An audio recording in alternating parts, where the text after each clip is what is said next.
नमस्कार, मैं हूं दिवाकर विक्रम सिंह। आजादी के इस जश्न में आपका बहुत बहुत स्वागत है। एवी स्टार न्यूज परिवार की तरफ से देशवासियों को हार्दिक शुभकामनाएं। इस शुभ घड़ी में जब आजादी का अमृत महोत्सव और आज 75 के पड़ाव के आगे बढ़ चुका है ये देश, तब हमें याद आता है कुछ ऐसे संकल्पों के बारे में बात करें, कुछ ऐसे सिद्धांतों पर चिंतन करें और भारतीय लोकतंत्र की वो गौरवमयी परंपरा उसे याद करें, क्योंकि हम सब देशवासियों ने अगले आने वाले 25 वर्षों का संकल्प ले लिया है। संकल्प इस घड़ी में जब कि हमें ऐसी जरूरत है कि किस शुभता की ओर देश बढ़े, इसलिए वो संकल्प होना चाहिए हम सबका, जहां शुभ संकल्प अब हमारा एकमात्र ध्येय और लक्ष्य बन जाए। शायद इसी बात और चर्चा आज प्रधानमंत्री ने भी लाल किले के प्राचीर से जब उन्होंने जनता से संवाद किया तो यही कुछ कहने की कोशिश की। उस कोशिश में हमें याद करना पड़ेगा इतिहास के उस गौरवमयी क्षण को, उन परंपराओं को जब हमारे देश के वीर शहीदों और वीरांगनाओं ने उस भारत की संकल्पना की थी जिसमें सबको रोटी कपड़ा मकान, सबको अपने बौद्धिक आर्थिक सामाजिक क्षमताओं के साथ विकास करने का एक पूरा का पूरा अवसर, और उस अवसर के साथ हमसे ये आशा और अपेक्षा की थी हमारे उन स्वतंत्र वीरों ने कि देश के प्रति हमारा कोई कर्तव्य होगा। उस कर्तव्य के निर्वहन के लिए भी अब हमें तैयार होना पड़ेगा, क्योंकि यही शुभ संकल्प की वो शुरुआत है, प्रारंभ है। क्योंकि आज जिस मौके पर हम आप संवाद कर रहे हैं देश की भावी पीढ़ी के लिए, उसका पहला दिन पहली सुबह की सूर्य की किरणों ने शायद मां भारती के 135 करोड़ से अधिक के आवाम के साथ ये कुछ वायदा ले लिया है कि बस अब हमें रुकना नहीं, ठहरना नहीं, बात यहीं तक नहीं, हमें इतना आगे जाना है कि हम स्वतंत्र वीर देश के लिए नहीं बल्कि पूरी दुनिया के लिए माने जाएं, क्योंकि पूरी दुनिया अब एक विश्व गांव के रूप में परिवर्तित हो गई है। क्योंकि ये समय और आने वाला दशक निश्चित रूप से डिजिटल युग है, और इस डिजिटल युग में हम अपने शुभ संकल्पों के माध्यम से पूरी दुनिया को वो राह दिखाएंगे जहां प्रेम होगा, दया होगा, सौहार्द की स्थिति होगी, और सौहार्द के साथ साथ हम बुद्धत्व की उस स्थिति का दिग्दर्शन पूरी दुनिया को कराएंगे, जहां समय पड़ने पर हम स्वातंत्र्य बलिवेदी पर जिस तरीके से मां भारती को परतंत्र की बेड़ियों से आजादी दिलाई थी, अब समय वो आ गया है कि पूरी दुनिया जिस किसी भी उस कुव्यवस्था की बेड़ियों में जकड़ी हुई हो, उसको हम रास्ता दिखाएं। और रास्ता हमने दिखाया भी, जब इसी शताब्दी के उस सबसे बड़े दुर्दिन के समय जब पूरी दुनिया अपने घरों में कैद होने को मजबूर थी, तब भी हम सब ने, हमारे ही प्रयासों ने पूरी दुनिया को रास्ता दिखाया। आज के इस दिन पर, इस पावन घड़ी पर हम जिस शुभ संकल्प के साथ आगे बढ़ने को तैयार हैं, उसमें हमें इतिहास को भी याद करने का दिन है, हमें वर्तमान को सोचने का दिन है, और हम भविष्य की उस संकल्पनाओं पर आगे बढ़ने का दिन है। क्योंकि इस दिन हमने जो ठान लिया वो हम करेंगे, क्योंकि ये भरोसा हम 135 करोड़ भारतीयों का है, जिसकी आवृत्ति और जिसको आवाज देने की कोशिश की है लाल किले के प्राचीर से प्रधानमंत्री ने। जब हमने 5 बड़े संकल्प ले लिए, जब एक राष्ट्र के रूप में, और हमें पूरा भरोसा है कि हम ऐसा कर पाएंगे, क्योंकि हम लोकतांत्रिक भारत के निवासी हैं। क्योंकि आज जो सब कुछ हमारे पास है, उस बात का जिक्र प्रधानमंत्री ने किया जब उन्होंने कहा कि लोकतंत्र की जननी है भारत। इसलिए हम बार बार ये कहते हैं कि हमारी आवाज 135 करोड़ के आवाम के लिए ही नहीं बल्कि पूरी दुनिया के लिए है, क्योंकि दुनिया को जो हम समझते हैं, उसका नारा हमारे ही अपने पूर्वजों ने दिया है, जिसमें भाव है, उस संस्कृति का मूल बिंदु है वसुधैव कुटुंबकम। और इसी वसुधैव कुटुंबकम की भावना के साथ ढेर सारे प्रण, ढेर सारे आत्मविश्वास की स्थिति, और हां, आधी दुनिया की वो ताकत जो हम ही दिखाएंगे पूरे विश्व समाज को, जहां संस्कृति के तहत मर्यादाओं का पालन करते हुए हम एक साथ आगे बढ़ेंगे।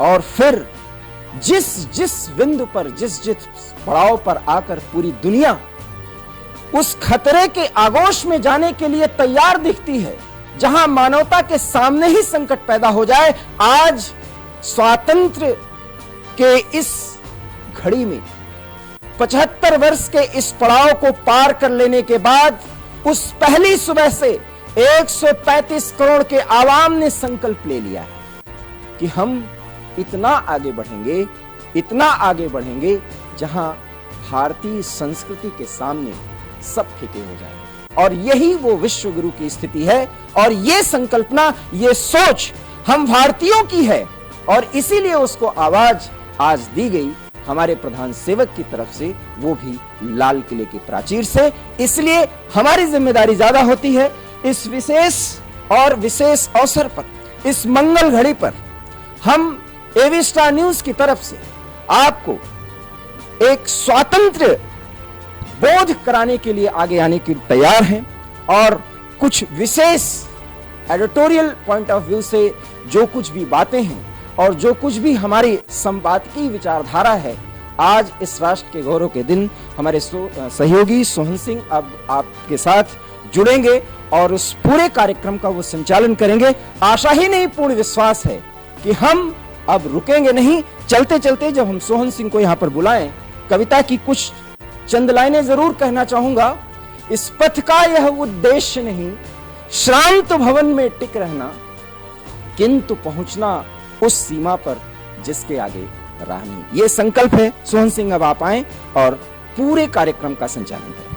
बहुत बहुत शुक्रिया दिवाकर जी, और आपने जिन पंक्तियों के साथ में इस कार्यक्रम का संचालन करने की जिम्मेदारी मुझे दी है, उन पंक्तियों के साथ ही मैं आगे बढ़ाना चाहूंगा। दरअसल देश को अगर आगे बढ़ना है तो उसमें जिम्मेदारियां तय होनी जरूरी हैं। उन अभिशापों से देश को मुक्ति मिलनी बेहद जरूरी है जो देश के विकास के पथ पर कहीं ना कहीं कांटे बने हुए हैं। और अगर जब तक भारत उन अभिशापों से मुक्ति नहीं पा लेता है, तब तक कहीं ना कहीं भारत की विकास की राह में रोड़ा अड़ंगे आता रहेगा। अब उन अभिशापों से मुक्ति कैसे मिलेगी? क्या सरकारें सिर्फ बदलाव कर सकती हैं? क्योंकि सरकार केवल आपको आईना दिखा सकती है, असल बदलाव अगर कोई कर सकता है तो वो आप खुद हैं, क्योंकि बदलाव जनता से शुरू होता है।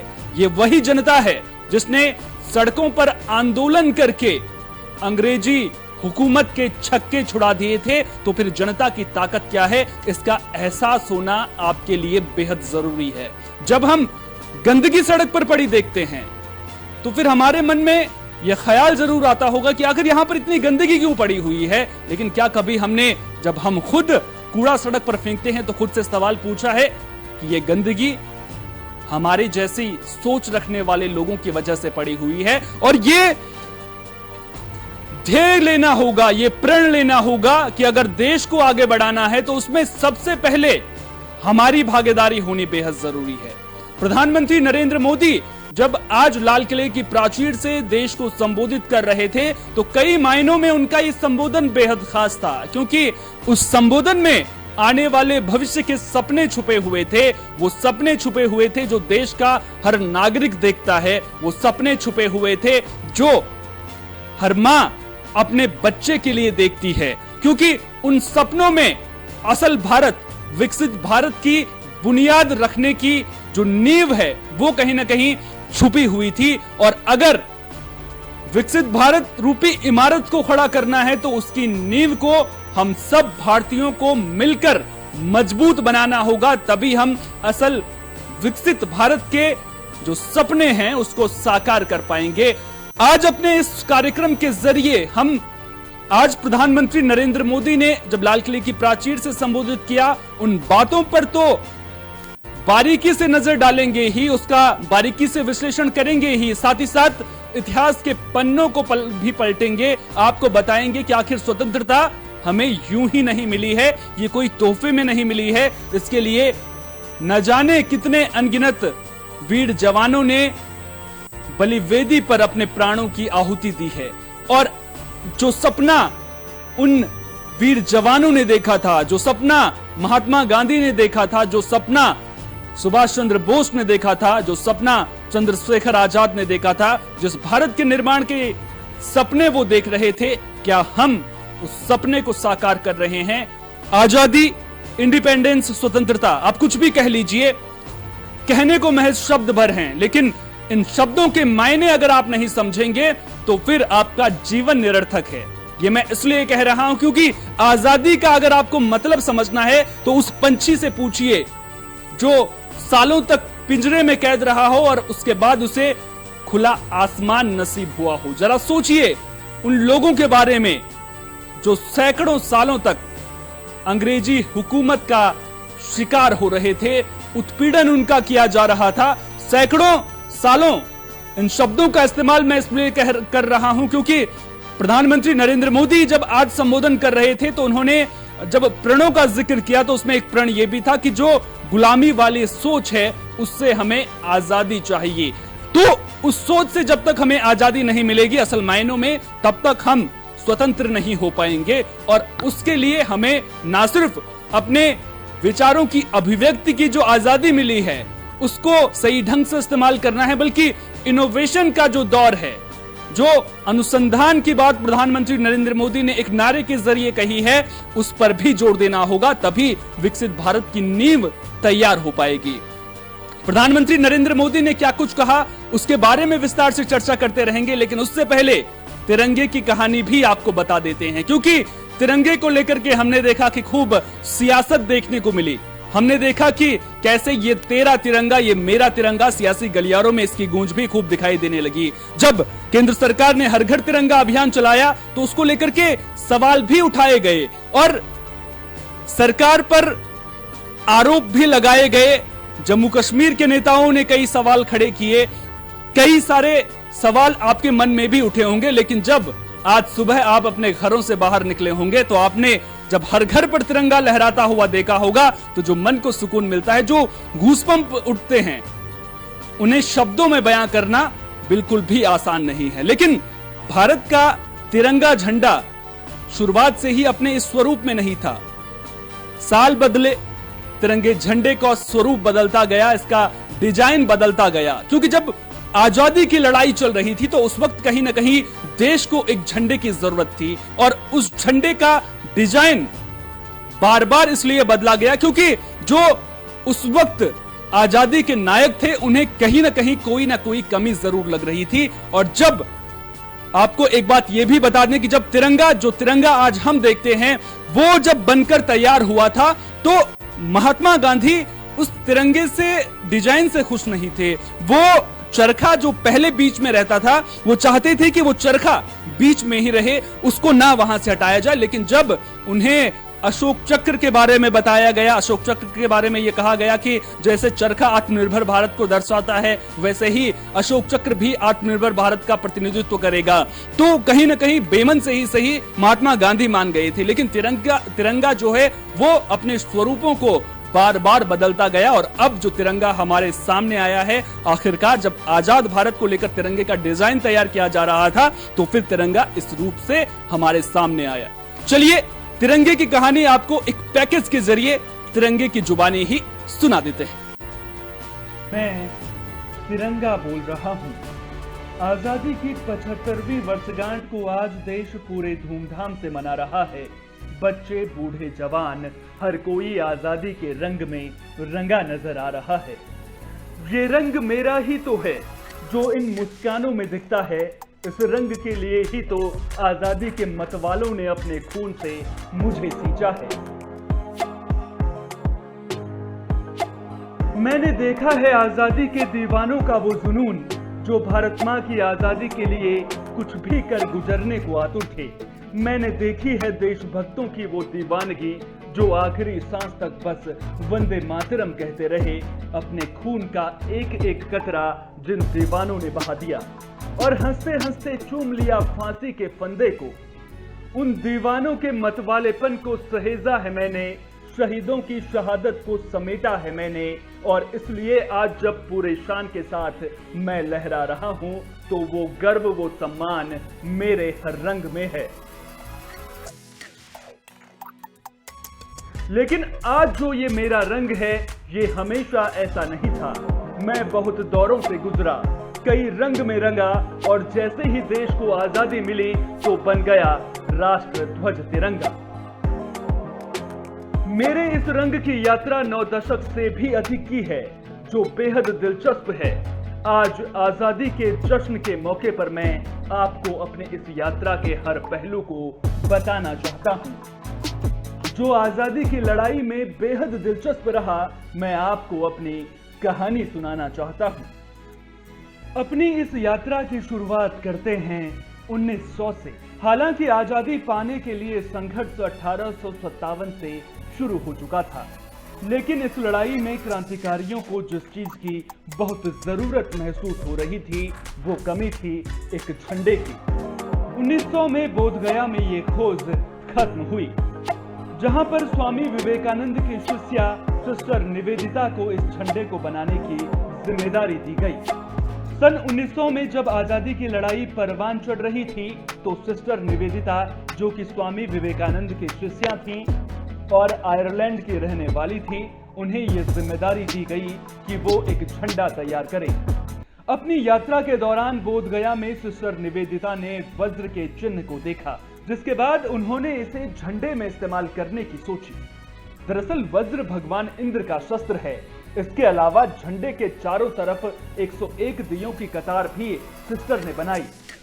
सिस्टर निवेदिता ने जब पहला झंडा बनाया तो इसके बीच में भगवान इंद्र का शस्त्र वज्र और चारों ओर 101 दियों की कतार बनाई। इसके अलावा झंडे में वज्र के दोनों ओर बांग्ला में वंदे मातरम भी लिखा था। सिस्टर ने इसे सिर्फ एक रंग में रंगा, वो रंग था लाल, क्योंकि सिस्टर निवेदिता का कहना था कि लाल रंग आजादी का प्रतीक है। पूरे देश में स्वाधीनता के लिए आवाज तेज हो चली थी। इस बीच सन 1906 में बंगाल विभाजन के विरोध में ग्रीन पार्क से एक रैली निकाली गई। आजादी की लड़ाई तो वही थी, लेकिन जो झंडा इस रैली में लहरा रहा था उसका रंग बदल चुका था। 7 अगस्त 1906 को बंगाल के ग्रीन पार्क में जो 3 रंग का झंडा लहरा रहा था उसे सचिंद्रनाथ बोस ने बनाया था। इसी झंडे के साथ पहली बार 3 रंग के झंडे या यूं कहें कि तिरंगे का स्वरूप सामने आया। हालांकि अभी भी तिरंगे की यात्रा अधूरी थी। सचिंद्रनाथ बोस ने जिस झंडे को बनाया था वो 3 रंग का था, जिसमें सबसे ऊपर केसरिया रंग, बीच में पीला रंग और सबसे नीचे हरा रंग इस्तेमाल किया गया था। इसके अलावा सबसे ऊपर केसरिया पट्टी पर आधे खिले कमल की एक कतार भी बनाई गई थी, तो बीच की पीली पट्टी पर हिंदी में वंदे मातरम लिखा गया था। वहीं सबसे नीचे हरी पट्टी में एक तरफ सूरज और दूसरी तरफ चांद और एक तारा बनाया गया था। आजादी की लड़ाई देश में ही नहीं, अब दुनिया के दूसरे हिस्सों में भी अलग अलग तरीकों से लड़ी जा रही थी। इस कड़ी में देश की महान क्रांतिकारी भीकाजी रुस्तम कामा ने पहली बार विदेशी धरती पर हिंदुस्तानी झंडा फहराकर अंग्रेजों के खिलाफ आंदोलन की शुरुआत की। 22 अगस्त 1907 को जर्मनी के स्टुटगार्ट में एक सम्मेलन किया गया। ये एक अंतर्राष्ट्रीय सम्मेलन था जिसमें भारत की ओर से भारत की महान क्रांतिकारी भीकाजी रुस्तम कामा ने हिस्सा लिया। भीकाजी कामा ने इस सम्मेलन में पहली बार विदेशी धरती पर भारतीय झंडा फहराकर अंग्रेजों के खिलाफ आंदोलन का आगाज कर दिया। लेकिन इस बार भी झंडा अलग था। हालांकि मैडम कामा ने झंडे में ज्यादा बदलाव नहीं किए थे। इस बार ऊपर की पट्टी केसरिया रंग की जगह हरे रंग की थी, लेकिन उस पर 8 कमल अब भी मौजूद थे। वहीं बीच की पट्टी पीले रंग की बजाय केसरिया रंग की और सबसे नीचे हरी पट्टी के बजाय लाल रंग की पट्टी का इस्तेमाल किया गया था। कहा जाता है कि इस झंडे को बनाने में अकेली भीकाजी नहीं थी, उनका साथ वीर सावरकर और श्यामाजी कृष्ण वर्मा ने दिया था। प्रथम विश्व युद्ध के दौरान मेरा ये रूप बहुत मशहूर हुआ। इसे बर्लिन कमेटी फ्लैग के नाम से जाना गया। मेरे इस रूप को भारतीय कैदियों, ब्रिटिश सेना से निकाले गए भारतीयों और गदर पार्टी के सदस्यों ने खूब इस्तेमाल किया। 23 अप्रैल 1916 झंडे का रंग एक बार फिर बदला। लोकमान्य तिलक, एनी बेसेंट और मोहम्मद अली जिन्ना के साथ मिलकर होम रूल लीग की स्थापना की। इस लीग के जरिए अंग्रेजों के अत्याचारों के खिलाफ आवाज उठाने के लिए और आंदोलन को तेज करने के लिए एक झंडे को फहराया गया। लेकिन यह झंडा विश्व युद्ध के दौरान इस्तेमाल किए गए झंडे से बिल्कुल अलग था। इस झंडे में लाल रंग की 5 और हरे रंग की 4 पट्टियों का इस्तेमाल किया गया था। इसके अलावा इसमें 7 तारे दिखाए गए थे, जिन्हें सप्तऋषि का प्रतीक माना जाता है। इसके अलावा इसमें बाईं तरफ ब्रिटिश राज का झंडा और दाईं ओर आधे चांद और तारे को दिखाया गया था। कहा जाता है कि 1917 में कोलकाता में कांग्रेस ने जो अधिवेशन किया था, उसमें इसी झंडे को फहराया गया था। पूरे देश में अंग्रेजों के खिलाफ आंदोलन तेज हो चुका था। ब्रिटिश राज को उखाड़ फेंकने के लिए आग धधक रही थी, लेकिन ये तय नहीं हो पाया था कि बार बार बदलते झंडे के रंग में से किस झंडे को एक देश का झंडा माना जाए, जो सभी को स्वीकार्य हो। पूरे देश में बार बार अलग अलग झंडे सामने आ रहे थे, लेकिन किसी पर सहमति नहीं बन रही थी कि एक देश का झंडा किसे बनाया जाए। इन सब के बीच पिंगली वेंकैया, जो कि आंध्र प्रदेश के रहने वाले थे, एक झंडे का डिजाइन तैयार करने में लगे थे। उन्होंने इसके लिए 5 साल तक 30 देशों के झंडों का गहन अध्ययन किया था। इसी बीच 1921 में विजयवाड़ा में ऑल इंडिया कांग्रेस कमेटी की एक बैठक हुई, जिसमें हिस्सा लेने के लिए महात्मा गांधी वहां पहुंचे। उन्होंने झंडे का डिजाइन तैयार करने के लिए पिंगली वेंकैया को वहां बुलाया और उन्हें एक झंडा तैयार करने को कहा, जिसमें भारत की छवि नजर आती हो। पिंगली वेंकैया ने जो झंडा तैयार किया वो कुछ इस तरह का था, जिसमें ऊपर हरा रंग और नीचे लाल रंग का इस्तेमाल किया गया था और दोनों पट्टियों के ऊपर एक बड़े से चरखे को दिखाया गया था। लेकिन गांधी जी को यह झंडा पसंद नहीं आया, इसलिए उन्होंने इस झंडे को दोबारा बनाने के लिए कहा। इस बार पिंगली वेंकैया ने सफेद रंग का भी इस्तेमाल किया, जिसमें सबसे ऊपर सफेद रंग और सबसे नीचे हरा रंग था। इन तीनों पट्टियों के ऊपर एक चरखा बनाया गया था। इस झंडे को काफी लोगों ने पसंद किया, लेकिन आम सहमति इस झंडे को लेकर भी नहीं बन पाई। झंडे को लेकर हो रही दिक्कतों को देखते हुए 2 अप्रैल 1931 को अखिल भारतीय कांग्रेस ने एक कमेटी का गठन किया, जिसमें 7 सदस्य थे, जिनमें पंडित जवाहरलाल नेहरू, सरदार वल्लभ भाई Patel, Maulana Abul Kalam Azad, doctor B पट्टाभाई Sitaramayya, master Tara Singh, doctor NS हृदयकर और दत्तात्रेय बालाकृष्ण कालेकर को शामिल किया गया। इस कमेटी को जिम्मेदारी दी गई कि वो एक ऐसे झंडे का डिजाइन तैयार करें जो सभी को स्वीकार हो। कमेटी ने एक बार फिर पिंगली वेंकैया पर ही भरोसा दिखाया और उन्हें डिजाइन तैयार करने के लिए कहा। कराची में 1931 में कांग्रेस कमेटी की एक बैठक हुई। 7 सदस्यीय कमेटी ने सभी के सामने बैठक में पिंगली वेंकैया को अपने झंडे का डिजाइन दिखाने को कहा। पिंगली वेंकैया ने जो झंडा तैयार किया उसे सभी के सामने रखा। ये झंडा आज के तिरंगे जैसा था। इसे सभी ने स्वीकार कर लिया। पिंगली वेंकैया ने जिस झंडे को तैयार किया था उसमें 3 रंग थे, जिसमें सबसे ऊपर केसरिया, बीच में सफेद और सबसे नीचे हरा रंग दिखाया गया था। इसके अलावा झंडे की बीच वाली सफेद पट्टी पर एक चरखा दिखाया गया था। पिंगली वेंकैया के मुताबिक केसरिया रंग वीरता और साहस का प्रतीक है, सफेद शांति सौहार्द का, तो हरा रंग समृद्धि और विकास का। वहीं चरखे को पिंगली वेंकैया ने आत्मनिर्भरता का प्रतीक बताया। इस झंडे को सभी ने स्वीकार किया और इस झंडे के नीचे शुरू हुई स्वाधीनता संग्राम की आखिरी लड़ाई, अंग्रेजी सरकार को सत्ता से उखाड़ फेंकने के लिए। सन 1947 वो साल जिसमें आखिरकार इस लंबी लड़ाई का अंत होने जा रहा था, जिसमें हमारे हजारों लाखों वीर शहीदों और क्रांतिकारियों ने अपने प्राण न्यौछावर किए थे। दरअसल अंग्रेजों ने भारत को आजादी देने का फैसला कर लिया था। इस आजादी के फैसले के साथ वैसे तो कई समस्याएं सामने मुंह बाएं खड़ी थी, लेकिन इसमें एक समस्या झंडे की भी थी कि आखिर देश का झंडा कैसा हो। देश के झंडे को लेकर सभी बहुत ऊहापोह में थे।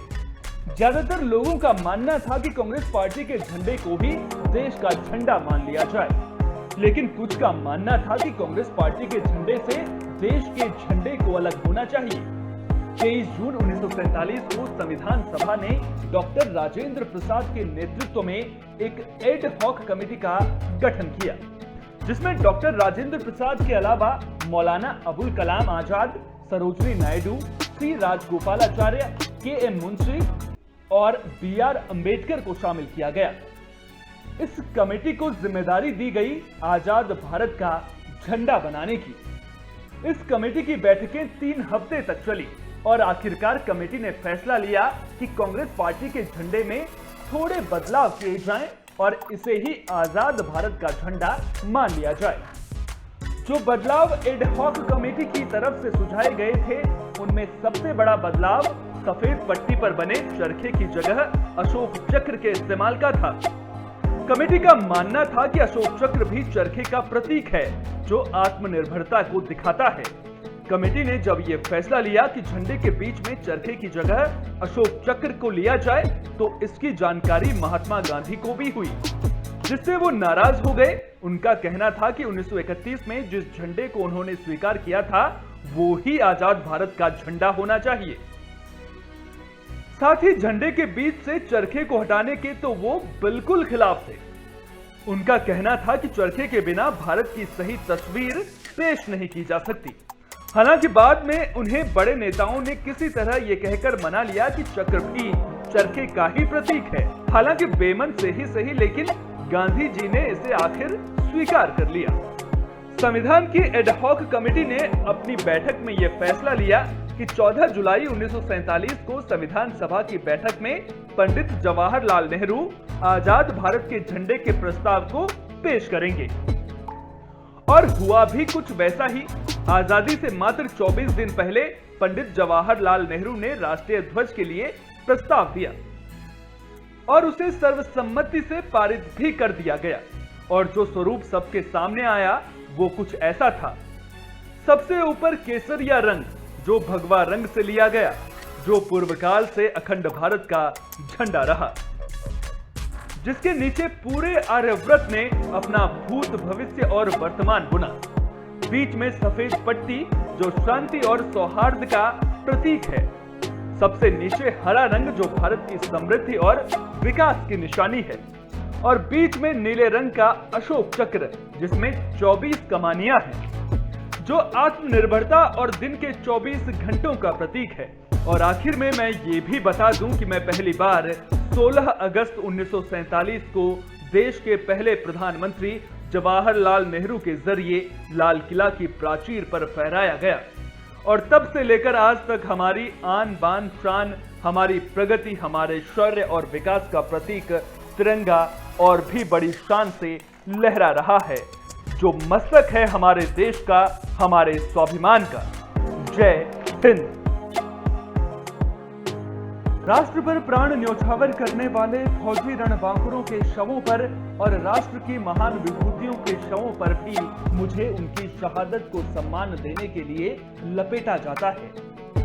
तब मेरी केसरिया पट्टी सिर तरफ और हरी पट्टी जंघाओं की तरफ होनी चाहिए, ना कि सिर से लेकर पैर तक सफेद पट्टी चक्र समेत आए और केसरिया और हरी पट्टी दाएं बाएं हों।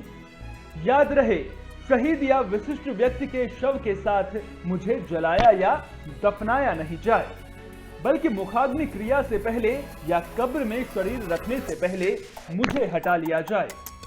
अमानक बदरंग कटी फटी स्तुति वाला मेरा स्वरूप फहराने योग्य नहीं होता। ऐसा करना मेरा अपमान होकर अपराध है। अतः वक्त की मार से जब कभी मेरी ऐसी स्थिति हो जाए तो मुझे गोपनीय तरीके से सम्मान के साथ अग्नि प्रवेश दिला दें या वजन रेत बांधकर पवित्र नदी में जल समाधि दे दें। इसी तरह पार्थिव शरीरों पर से उतारे गए ध्वजों के साथ भी करें। मुझे पानी की सतह से स्पर्श कराना, भूमि पर गिराना, फाड़ना, जलाना, मुझ पर लिखना और मेरा व्यावसायिक उद्देश्य से उपभोक्ता वस्तु पर प्रयोग अपराध होता है।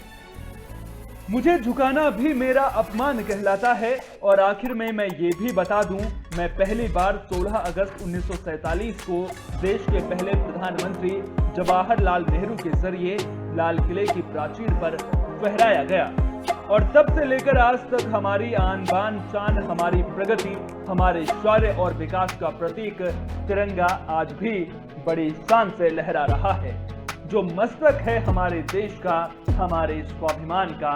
जय हिंद। मैं तिरंगा बोल रहा हूँ। आजादी की 75वीं वर्षगांठ को आज देश पूरे धूमधाम से मना रहा है। बच्चे